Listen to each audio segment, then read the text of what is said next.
Welcome to week 2 of the Windsor Public Library Junior Detective Club. This week we're going to be building on the skills we learned last week and solving a brand new mystery.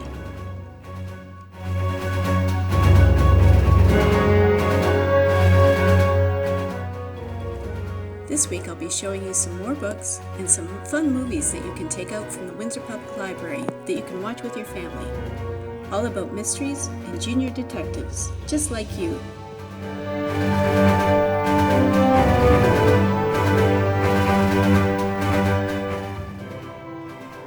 First, I'm going to tell you about a real-life detective.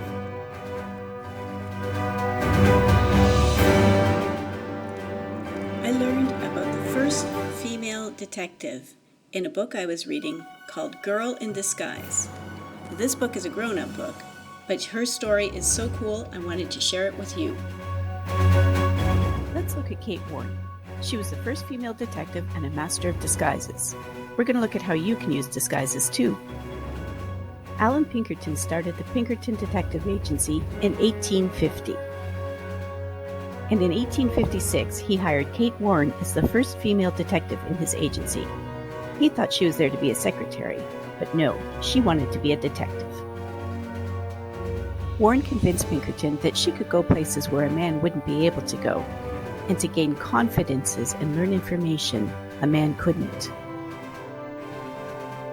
One of her skills was her ability to wear a disguise and to use different accents.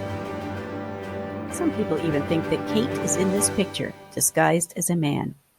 Can you see her?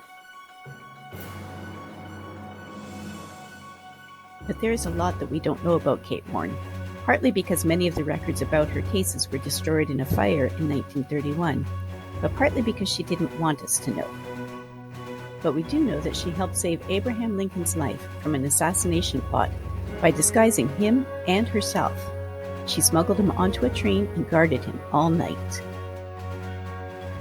Why do detectives wear disguises?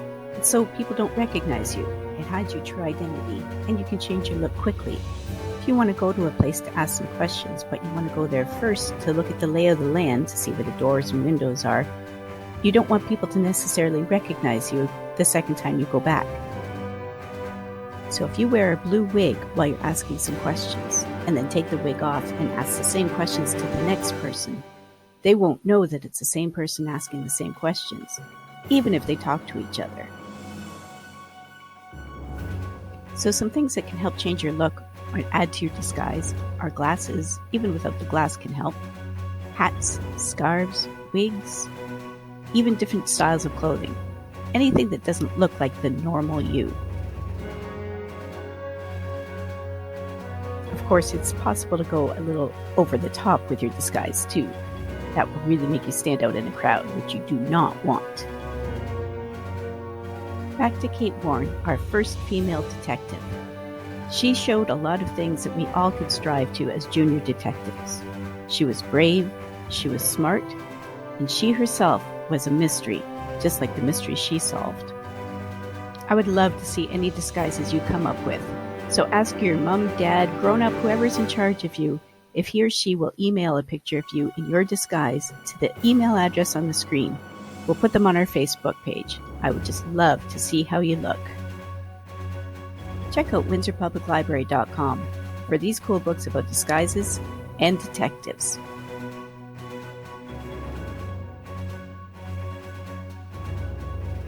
Week 2's case is the case of the flower prowler. Mrs. Godfrey loved to garden. She loved to grow beautiful flowers that everyone in the neighborhood enjoyed. She was quite well known amongst the flower circuit people because she was always winning the grand prize.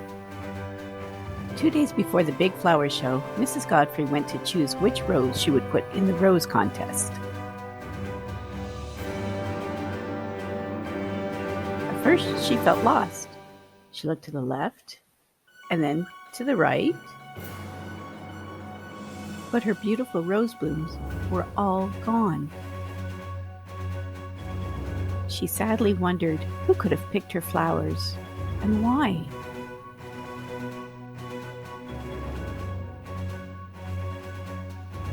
After a cup of tea, Mrs. Godfrey thought about who might have wanted to steal her beautiful flowers. She knew of only 3 people who had been in her garden recently. Could it be Miss Swank, the new lady on the flower competition circuit? Could she be trying to sabotage Mrs. Godfrey? Or could it be young Bobby, the new boy who seems to always be in trouble? Was he just looking for attention? Mrs. Godfrey also remembered going to her backyard and seeing some movement. She had thought at the time that it was a dog.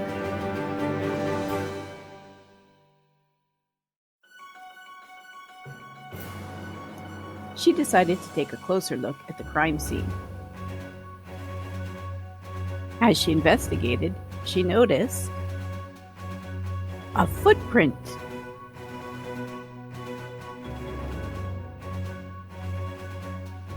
She grabbed her tape measure and carefully measured the footprint. It was exactly 10.35 inches long.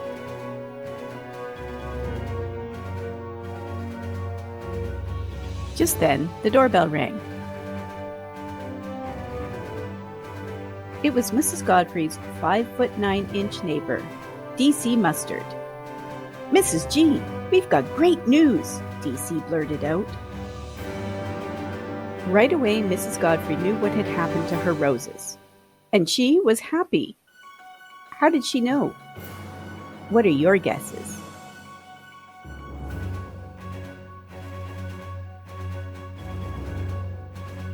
Let's take a look at how Mrs. Godfrey figured it out with her knowledge of footprints and crime scene investigation.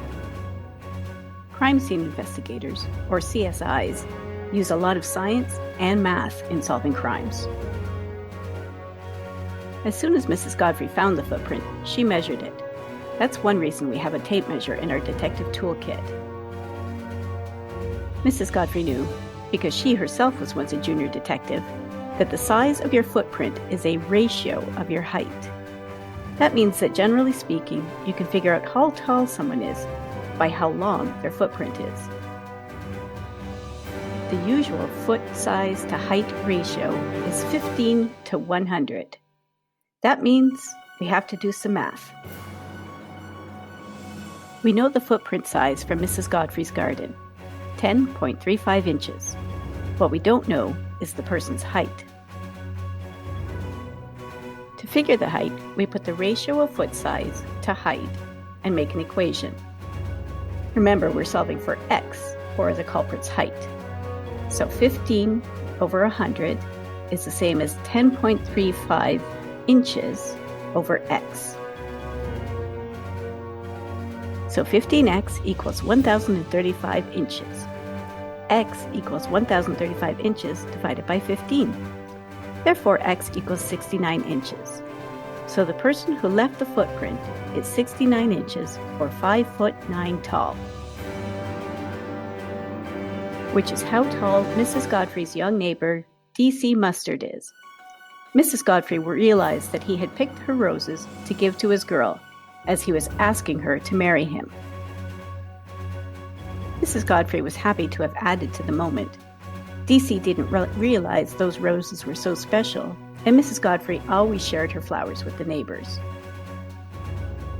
The mystery of the flower prowler was solved, thanks to Mrs. Godfrey and her junior detective training. Now don't worry if that math was kind of hard. It's hard even for some adults, but we've got math books at the library that can help you work it through.